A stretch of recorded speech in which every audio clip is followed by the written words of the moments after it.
Welcome back to another episode of Diary of a Franchise, where I document the exact journey of building MaidThis to a national franchise brand across over 100 locations and just documenting the journey. This is a build in public episode over here. What I'm talking about today is candidly something I'm struggling with, which is around the theory of constraints in the founder's role.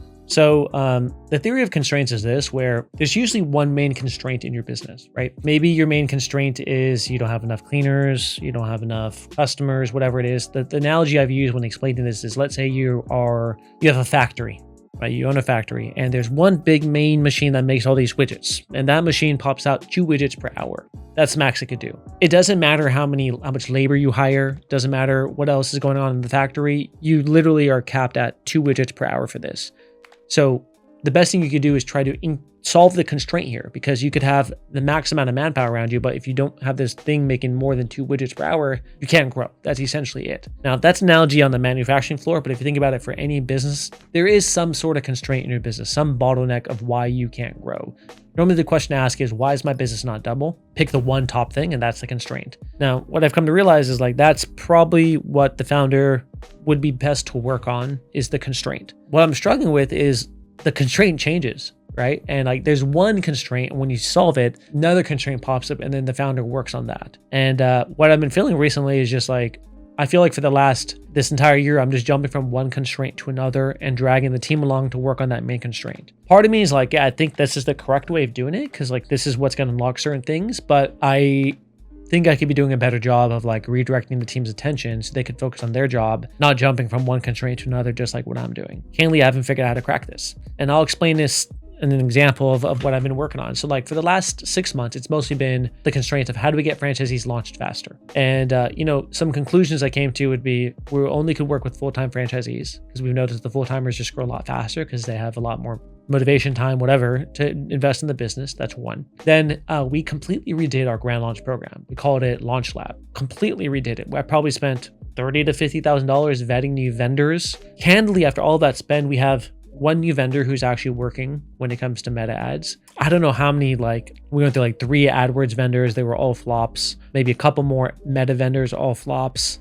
I just don't know. It's just when it comes to the marketing vendors, it has not been super successful, and I'm not really pleased with what I've been finding. And this is constantly a search. I will constantly search to try to find the best vendors. I just don't think people have performed to what our standards are. Anyways, we redid Launch Lab. Now we're getting locations launched a lot faster. Now the big constraint I'm hearing from my team is, Neil, I need new franchisees now. My sales team's bro, where are the leads? And, historically, leads have mostly come through organic. That's what I know. I used to post a lot on X and Twitter. That's where a lot of leads used to come from. It used to come from Upflip on YouTube, where I did interviews or podcasts or things like that. I kind of stopped doing all of that to focus on the main constraint, which is to help franchisees launch faster, which I still think is the most valuable thing. But because I'm focused on that, this other part is now suffering. After many months of not having my attention, it is now suffering. So now I'm kind of switching gears crap, and now I'm going to go focus on that. And I don't know what more advanced entrepreneurs than me do. I suppose they had people hired who could focus on each of these constraints. That way they're not the only one doing it. I haven't got to that point yet. So I'm fully shifting my focus now for the next quarter on Fran Dev.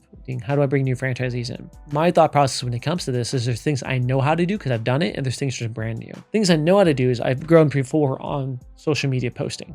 Right, that's why I'm doing all this kind of stuff with YouTube, and you'll see me start posting more on LinkedIn, more with newsletters, more on podcasts, whatever. I'm just gonna go back to what I already know how to do. The hard part's that was a grind.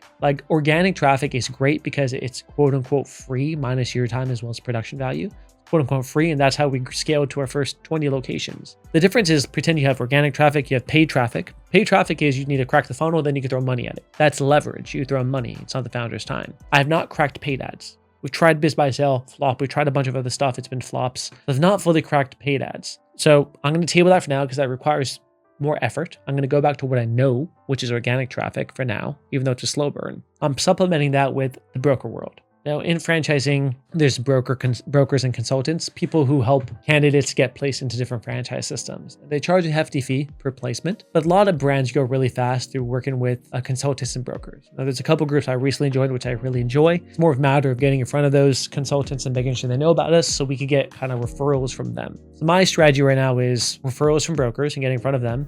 but also beefing up my organic presence, which is going to be mostly right now, no longer Twitter, actually. It's not really working as well. It's going to be LinkedIn, it's going to be YouTube, it's going to be a newsletter, it's going to be back to podcasting. Kind of full court press when it comes to that. I guess the part where I would want to speak with someone about is like, is this what it's like? Like, I'm moving from one constraint going back to the other constraint and spending all my time on organic traffic, and I'm trying to find leverage on that side, but it's just very time intensive. And candidly, I just don't know how to scale that piece in a sufficient way. It might be like, hey, I scale organic traffic, I have a really good system for it, and eventually there's enough lead flow from there where I don't need to worry about it anymore. I'm not at that point yet. I feel like I'm kind of starting not from ground zero, but from like level 1 maybe. And that's just the tough part. Is like I'm bouncing from one spot to another, back and forth. But anyways, if you're listening to this, you're probably going to see me posting a lot more content, just trying to get out there a little bit more, trying to get back into it, trying to leverage the game of organic traffic while also focusing on the broker world and the consultant world. That's my plan for now, how to scale to the next 20 locations, and we'll see from there what actually works.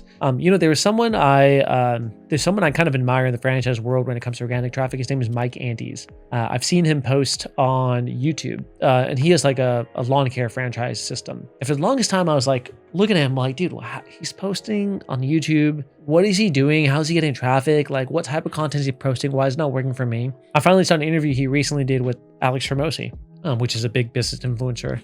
And Mike Andy was saying how 70% of his business or new franchisees from YouTube are conversion franchises, which I thought was a fantastic idea. That means getting existing businesses who are, in my case, are already cleaning businesses and converting them over to a MaidThis location. We've done one of these and I've toyed with it a little bit, but I want to dive into this a little bit more. So I might start making content for the next month on conversion franchises, targeting that avatar, seeing what happens, seeing if this is a good fit for what we're looking for. The one conversion franchise we did was wildly successful. It worked out fantastically, so I'm going to try to focus on doing a little bit more of that as well. So these are just some of my musings, honestly. Like, I guess you could talk about like what I worked on this week, but honestly, this is more of a vlog style episode where I'm just like slightly struggling with what to focus on, because I feel like I'm playing this ping pong game back and forth of what to work on and not to work on. But I also think that's the game of entrepreneurship. Figure out the constraint, focus all your attention on it, and move on to the next. Probably a couple key hires away from letting the team work on whatever they got to do and not drag them along with me. But that's currently what I'm pondering and musing here on this episode of Diary of a Franchise. Thanks so much for listening.